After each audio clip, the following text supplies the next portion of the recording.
Merci, merci beaucoup. Alors, je voudrais juste apporter une petite précision sur le fait que je ne m'appelle pas vraiment Ben, en fait. Hein, c'est pas mon vrai nom.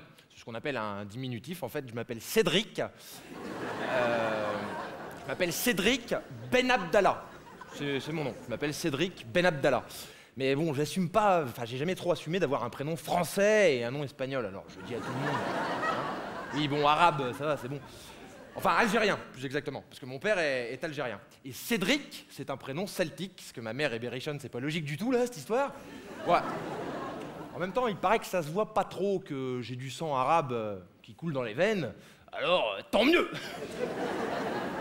Ah, attention. Ne me faites pas dire que je l'ai pas dit, hein. Je ne renie pas mes origines. Enfin, je veux dire, celle de mon père, d'ailleurs, hein, parce que moi, je suis français. Ma mère est française. Mais mon père est algérien. D'ailleurs, je ne suis pas complètement sûr à 100% que ce soit vraiment mon père.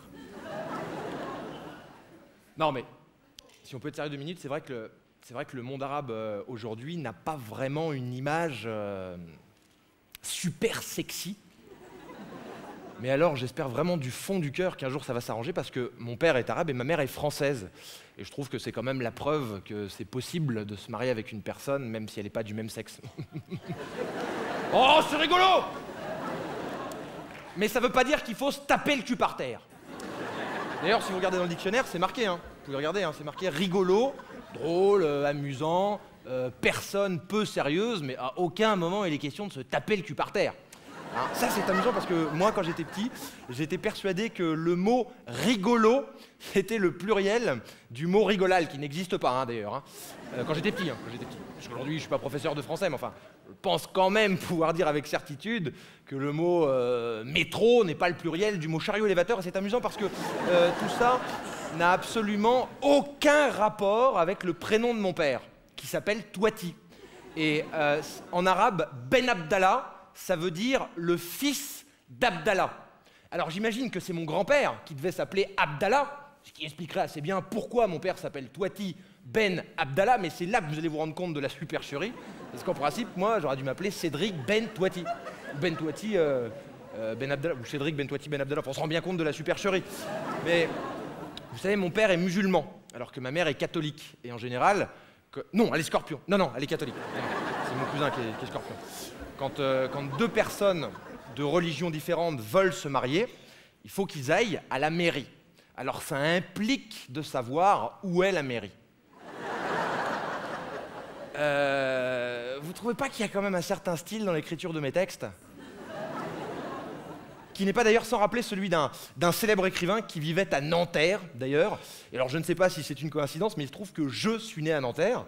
J'ai même grandi à Nanterre, et puis bon, après, j'en ai eu un petit peu marre, alors je suis monté à Paris, j'ai acheté un petit téléphone portable comme ça, puis j'ai commencé à regarder dans le journal. Allô? Oui, bonjour madame. Excusez, comment? Non, pas du tout, hein, vous ne me réveillez pas. Non, vous ne me réveillez... Ah, moi je vous réveille, d'accord, pardon, j'avais pas compris. Excusez-moi, j'avais pas bien entendu. Je sais bien qu'il est 5 h du matin. Bah oui, mais qu'est-ce que vous voulez? Je suis désolé madame, enfin on est tellement nombreux à chercher un logement à Paris, alors moi j'appelle dès que j'ai acheté le journal, à l'ouverture du kiosque. Voilà, c'est ça, j'ai vu l'annonce pour le studio et j'aurais voulu le visiter. Cédric Ben Abdallah. Et je... Allô? Allô? Oui, excusez-moi d'assister, c'est encore le monsieur pour l'appartement, c'est parce que je crois qu'on a été coupé. Non, alors c'est pas Ben Alala, c'est Ben Abdallah. Ben Abdallah. C'est tout simple en fait, ça s'écrit B-E-N. Allô? Allô? Oui, bonjour madame, excusez-moi de vous déranger, je me permets de vous appeler au sujet de l'appartement que vous louez. De quoi, 4? Ah d'accord, voilà, donc je suis déjà le 5e qui vous appelle depuis ce matin, ouais. Non, bah tant mieux, comme ça, vous étiez déjà réveillé, hein. Alors, je ne me suis pas présenté, effectivement, donc je m'appelle monsieur Benal, hein, comme un Benal. C'est un nom français, oui, tout à fait. Chrétien. D'ailleurs, je suis chrétien, un catholique et pratiquant, madame. J'ai fait ma communion à l'âge... Madame Cohen, d'accord, très bien.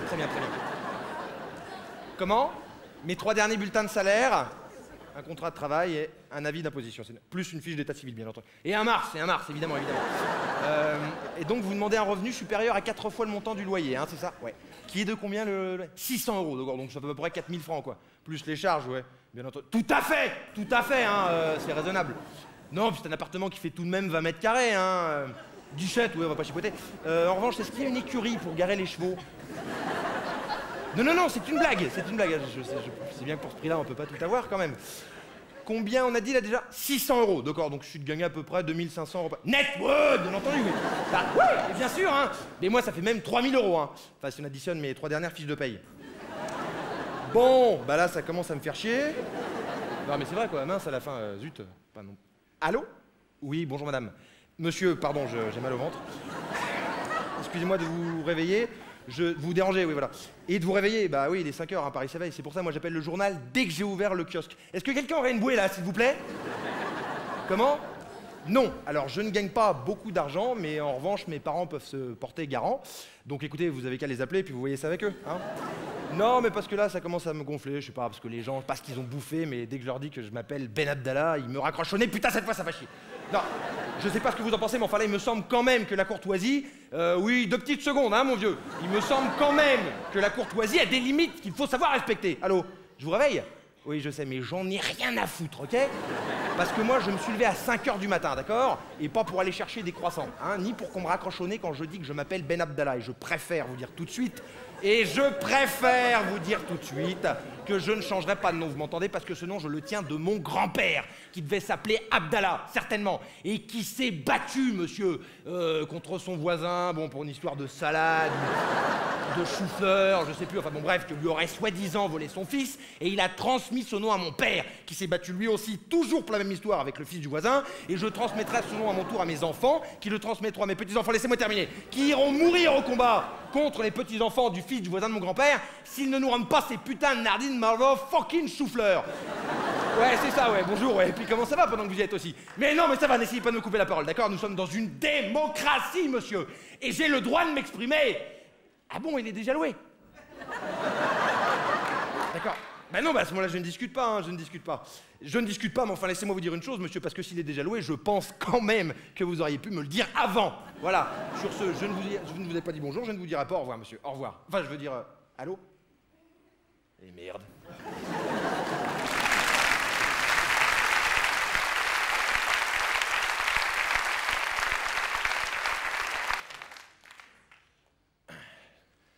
Messieurs, dames, bonsoir.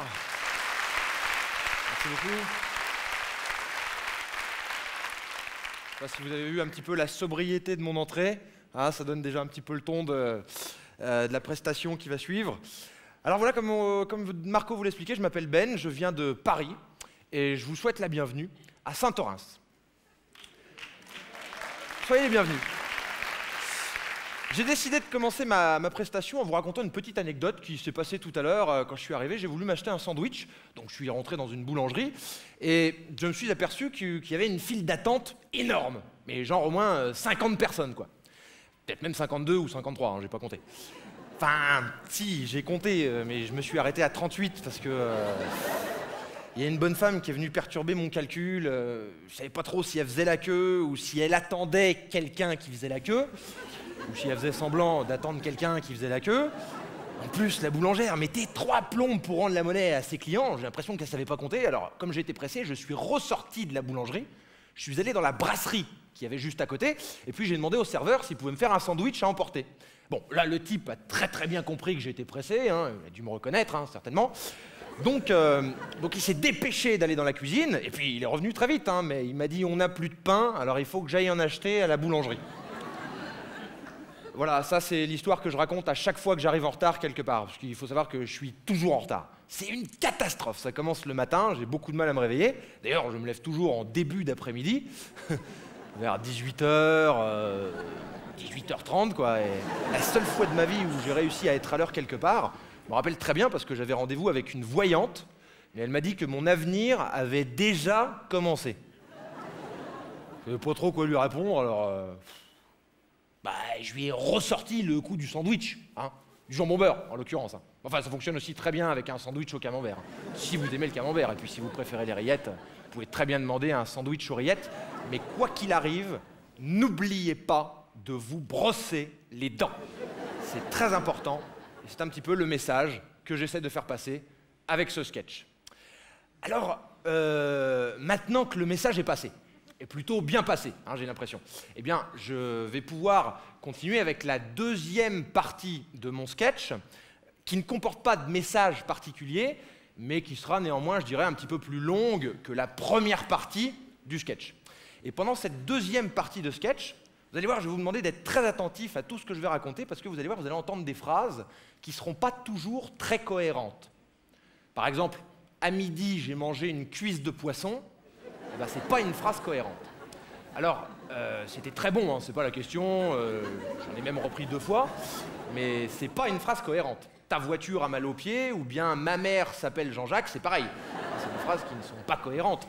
D'un côté, parce que tout le monde sait qu'une cuisse de poisson ne peut pas avoir mal aux pieds, et puis pour ma mère s'appelle Jean-Jacques, bon bah Jean-Jacques c'est le prénom d'un garçon, hein, d'une quarantaine d'années si on veut, alors que ma mère a 57 ans.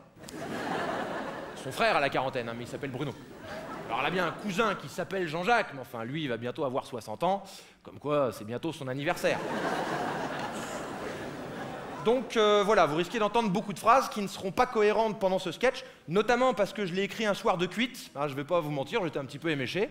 Enfin non, d'ailleurs j'étais complètement torché, hein, autant vous le dire, de toute façon ça va se voir. C'était un dimanche soir, j'avais fait la fête avec des copains. Non, pardon, c'était un samedi soir. C'est pour ça que j'avais fait la fête, c'était pour la pendaison de crémaillère d'un ami. Pas du tout, c'était pour l'enterrement de vie de garçon. Voilà, ça y est, ça me revient. C'était un mardi matin. Ou un jeudi après-midi. Enfin bon, je rentrais chez moi à 4-4, ça veut dire à 4 h du mat, à 4 pattes. Et donc je me suis mis à écrire ce sketch. Alors attention, hein, faut pas non plus vous imaginer que je suis le genre de mec qui boit pour trouver l'inspiration. Hein. Dieu merci, hein, j'ai pas besoin de ça pour prendre une cuite quand même. Je ressens pas le besoin d'écrire un sketch à chaque fois que je me ruine la gueule, hein. Je suis pas dépendant de l'écriture à ce point-là. Alors on pourrait penser quand même que l'écriture est un fléau moins dangereux que l'alcool. Hein, parce que l'alcool, ça rend méchant. Parfois ça rend joyeux hein, aussi, ou triste, ça dépend, mais en règle générale, ça rend malade. Et c'est pas cloisonné, parce que le mec qui est joyeux peut très bien devenir triste si jamais il vomit sur celui qui est méchant. C'est pour ça que c'est important d'ailleurs de savoir s'arrêter quand on boit, parce qu'on nous dit souvent qu'il y a un verre à ne pas dépasser. En fait, c'est des conneries. En fait, le vrai problème avec l'alcool, c'est qu'il y a 2 verres qu'il ne faut pas dépasser. Le premier, c'est celui que j'appelle personnellement le verre de transition. Ah, c'est quand je ne suis pas encore complètement saoul, mais que ma bonne conscience intervient pour me dire surtout, ne bois pas ce verre. Bien entendu, il y a aussi la mauvaise conscience qui intervient. Mais enfin, elle ne dit pas grand-chose, elle ne dit rien. En revanche, elle fracasse la gueule de ma bonne conscience. Ah, donc maintenant, quand j'arrive au verre de transition, je ne le bois surtout pas. Je le vide discrètement sous la table et puis je recommande un autre immédiatement. Ah, comme ça, dans le cul, le verre de transition. Et le deuxième verre dont il faut se méfier, c'est celui que j'appelle personnellement le 25e verre. Bon, moi, je deviens assez lourd hein, quand j'arrive avec les filles.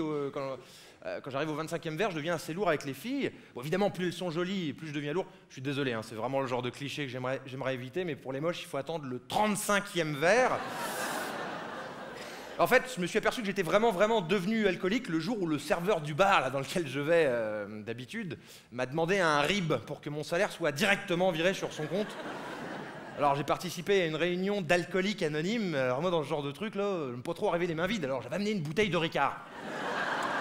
Et je suis rentré à pied, hein, parce que là j'étais complètement torché. Donc j'ai laissé ma voiture dans la vitrine d'une boulangerie. Enfin, c'était pas vraiment ma voiture en fait. C'était, excusez-moi, j'ai l'impression que je suis en train un petit peu de m'écarter de mon propos initial qui était le suivant. N'oubliez pas de vous brosser les dents.